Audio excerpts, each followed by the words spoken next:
Putin सह बंधु बांधिला सीरियार विद्रोही दल। पुटिन सबु सर्तरे राजी हेब बोली देला प्रतिश्रुति। एबे सीरिया रे एंट्री करिबो पुटिन सेना। सीरिया विद्रोही दल कब्जा आसवा परे लागुतिला कि एठारे रूसिया देश एंट्री करि परिबो नाही। एपरिकी पुटिन सेना को सीरिया रे पाद रखिबाक हेले प्रथमे युद्धर सम्मुखीन हेबाकू पड़िबो बोली कहा जाउतरा।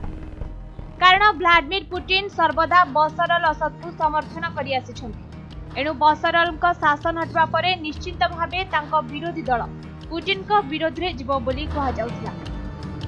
मात्र एबे सेपरि किछि देखिबाकू मिलि नाही। कारण आगुआ तहिरल साम बा एसटीएस दल पुटिन को बंधुतार हाथ बढ़ाइछि। एहा सह एसटीएस रो मुख्य नेता अल जुलानी कहिसंति कि से रूसिया सह आगको वाणिज्यिक कारोबार करबाकू चाहନ୍ତି। आग भली सीरिया और रूसिया दुई भल बंधु होई रहिबे। वे पुटिन एई बंधुता को स्वीकार करबा पई मध्य एसटीएस दल आगरे 4टी शर्त रखिसंति।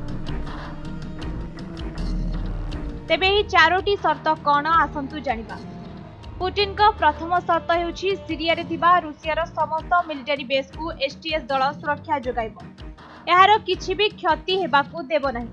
सीरियार खामिम रे रूसियार अनेक लड़ुआ विमान रहिछि। एठारे देशर नौसेना और वायुसेना घाटी रहिछि।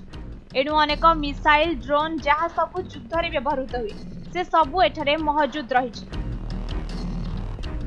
एणु एहार सुरक्षा रूसिया पई अत्यंत गुरुत्वपूर्ण अटे।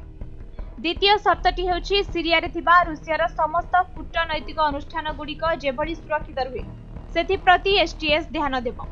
या छड़ा एठारे थिबा रूसियार समस्त कार्यालय को मध्य सुरक्षा प्रदान करिबो एसटीएस।